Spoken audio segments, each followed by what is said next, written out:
Yeah. All right. Okay, so as we told you before, we're here to interview you about epilepsy, and we're doing this for our hostel community project. Mm-hmm. And basically our goal right now is to inform others about epilepsy and essentially how it works and the conditions, just to inform the audience. So introduce yourself. Okay, sure. So my name is Rani Singh. I'm a pediatric neurologist and epilepsy doctor. I've been practicing now out of training for at least, 12 or 13 years, almost 15 years. And so my training was in pediatrics after medical school residency, and then we do some additional training in neurology, which is more the medical care of the brain, and then also I've specialized in epilepsy. Cool. So as I said before, my name is Sumik Baral, and I'm Ted Shende. Right. So yeah, we're students from Cox Mill, and so here are a couple questions we have for you. So essentially, what causes epilepsy? Great question. Sometimes we can know what the cause of epilepsy is in certain situations, and sometimes we don't. So what happens with epilepsy is the outer layer of your brain, called the cortex, which is always firing electrical signals when we're awake, when we're asleep, when we're falling asleep, when we're waking up, is always firing.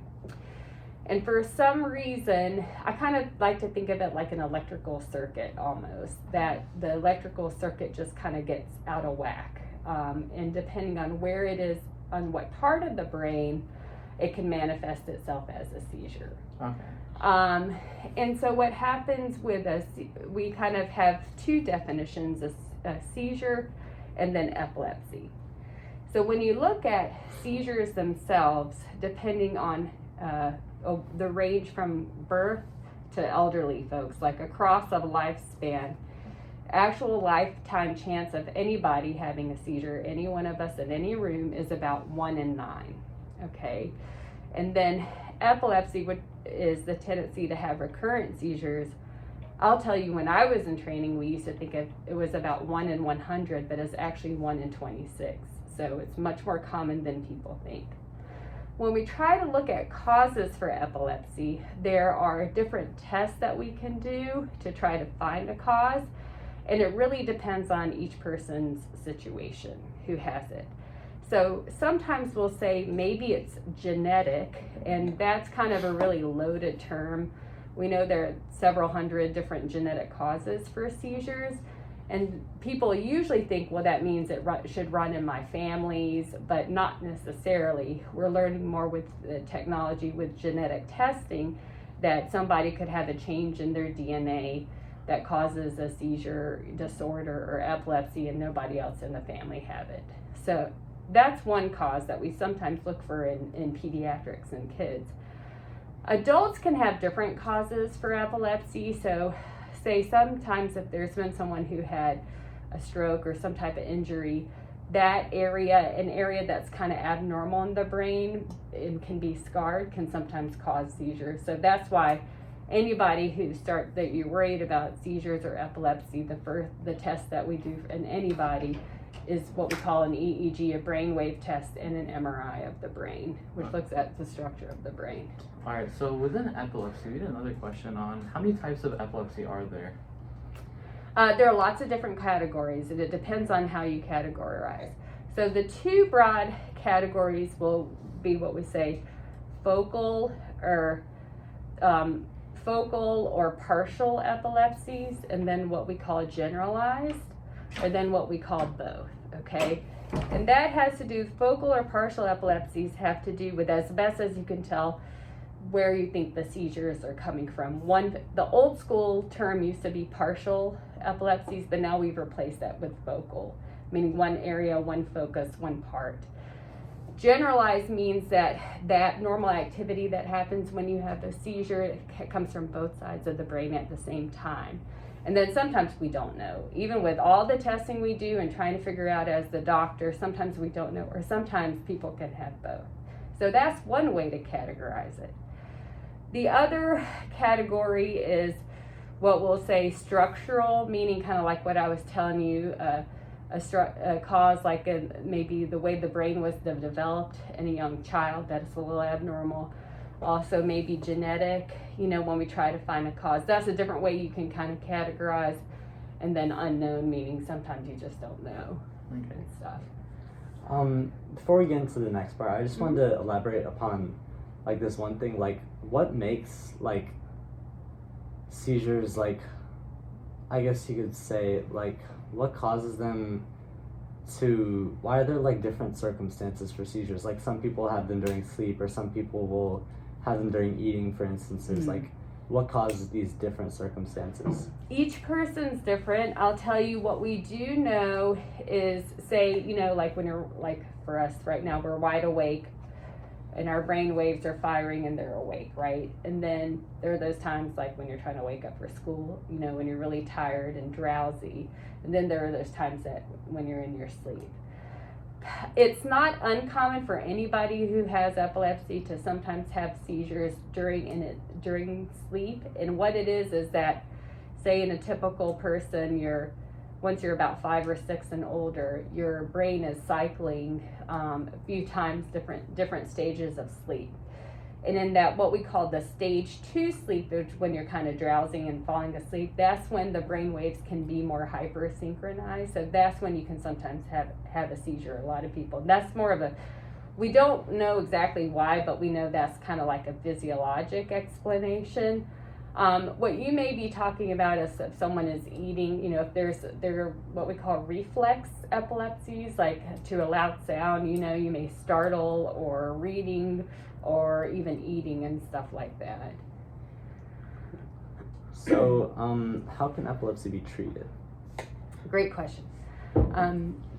So we have usually what we try to do. Remember how I was telling you about? We try to find as a doctor what kind of epilepsy it is. That helps us guide us. Usually epilepsy can't be treated without anti-seizure medication, I'll tell you that. So a lot of families will sometimes try to do what they call lifestyle changes, or change habits, or diet. And yes, those are all good things, but really in order to prevent seizures, if someone is having recurrent seizures, the best thing is to start a daily anti-seizure medicine. And then also work on those other habits. There are about 25 to 30 different anti-seizure medicines out there.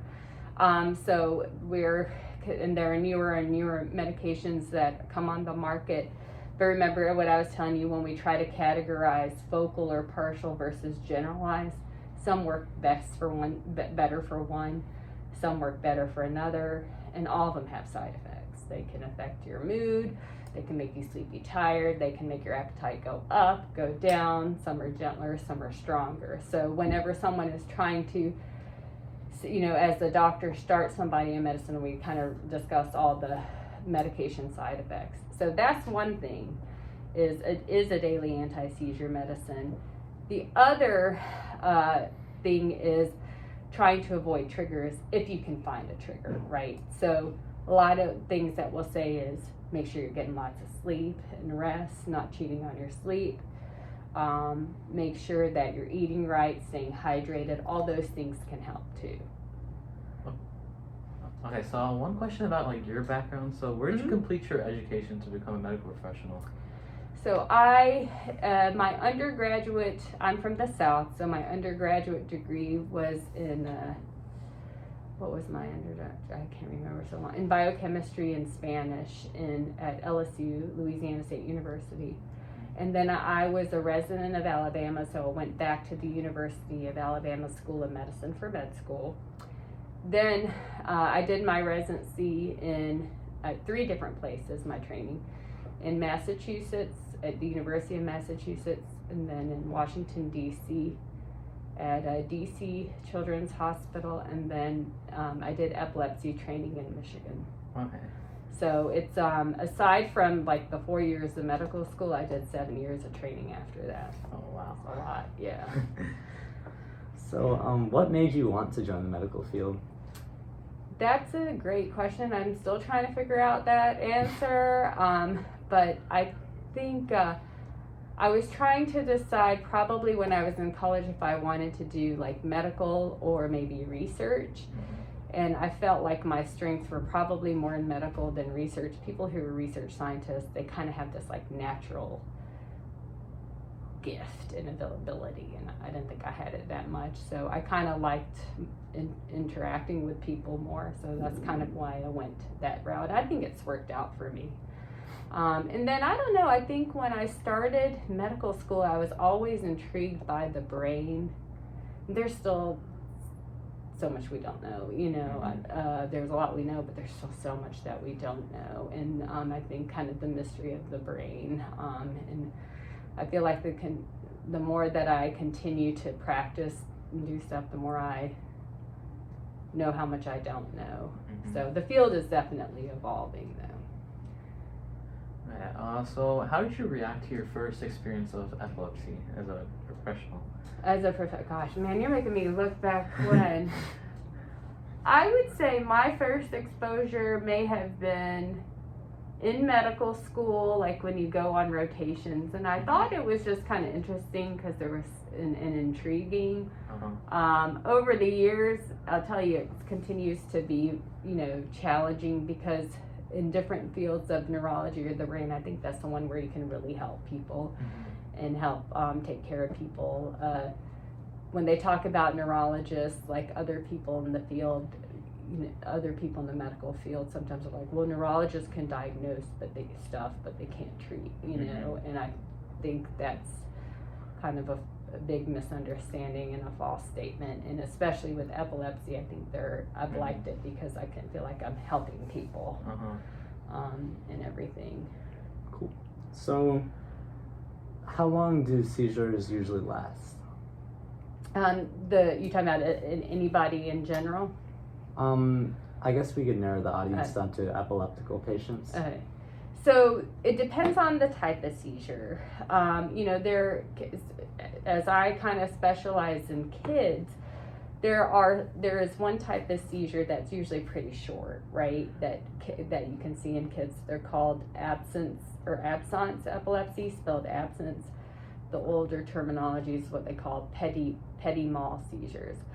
And those can just be a couple of seconds at a time, but they'll be repetitive. So that's something that we see in is, depending on where you read, maybe 15 to 20% of kids who get epilepsy have those. It's usually in elementary school, so those are really short, but sometimes you can have them back to back, you know, before you start treatment. And thankfully, like I remember I was telling you about the categories of medicines, there's a couple of particular medicines that work well for that. So those are usually your shortest types of seizures. Other than that, thankfully 90-95% of seizures don't go past 5 minutes, which is good. That's when we talk about emergency medicine is when a seizure goes past 3 to 5 minutes. Someone has like what we call a grand mal seizure, where you can kind of stiffen for a while and then you jerk. Thankfully, those are also usually last no more than 1 to 2 minutes. But we're not good at really telling how long a seizure lasts. So that can be, you know, a parent, a caregiver. Sometimes patients can know, like if they've had a seizure. Even doctors and nurses, we're not that good at telling because it feels like so much longer than it really is. Having to kind of witness and observe it. So can epilepsy ever lead to like death? That's a great question. Thankfully, it's very rare, but there is something called SUDEP, sudden unexplained death in epilepsy is what it stands for. And you've maybe heard about, there have been, I think over the past several years, some famous people or actors maybe that had a seizure and died in their sleep. Thankfully, it's very, very rare, and there's a lot of kind of medical research and studies and trying to figure out what predisposes you to those. The biggest kind of risk, what we call risk factors for that is that if you have uncontrolled seizures, and really especially if you're having like grand mal seizures, several per year, you know, and you're not on medicine, and if you live by yourself too, like you don't have somebody kind of looking over you. So thankfully in pediatrics, it's extremely rare, I think 1 in several 100,000. But I have situations where sometimes I worry about some of my patients, and I have to kind of almost scare them, which we don't like to do, but it is something good to address. So I remember you mentioned like how common seizures are, but I'm not sure if I remember if you like mentioned how common like epilepsy is in, I guess, people. Yeah. So how common is it? 1 in 26 Okay, so people yeah, you did has mention that. epilepsy. Okay. So the way I think of it, again, you know, being a pediatrician, is that I'll tell kids, hey, how many kids are in your class? You know, maybe 25, 30. And so say on average about 1 kid in each of your classes, or if you're rotating, has it. They just don't necessarily tell you. I'll also tell you, I've worked with the school nurses, the county school nurses, and I ask them, you know, when they have to have medicines or things for school and safety forms. And I used to think it'd be maybe more like diabetes, if people have diabetes and they need special interventions, and they tell me really a lot of what they see a lot more epilepsy than even that. Okay. So what advice would you give students who want to join the medical field? Advice for students who want to join the medical field. It's a long road. I think it's rewarding. It's definitely changing. So when, and I think that's what I like about it. There's a lot even more technology and, you know, all these advancements in machine learning. So it's really never a dull. I don't think you ever get bored with medicine, because it's just, you're continuing to learn every day. So you have to be motivated to learn. You have to be motivated to study a lot. I remember when I was in medical school, so the way medical school works is that you have like 2 years of kind of coursework and then 2 years of clinicals, and the coursework that they give you is very condensed. And I remember when I was doing coursework, I used to think, gosh, I'd probably feel better if I did this in 3 years, because it's a lot, you know, to learn. But that's, I think, just how medical education is. I know, and that's, you know, been 20 something years, so it's definitely changed since I was there. There's a lot more kind of technology that you're using, probably a lot more virtual, but you have to be motivated to go in for the long haul. I'd say any type of medical training now, my understanding is, even after, you know, your undergraduate, or if you go to medical school, minimum 3 years of training after that, you know, for a general practitioner or primary care. But learning doesn't stop once you're done with your training. That's really when a lot of the learning begins, just on, you know, hands-on and stuff. All right, that was our last question. Awesome. Thank you, Dr. Singh. Thank you so much for your time. No, thank you for inviting me. Cool.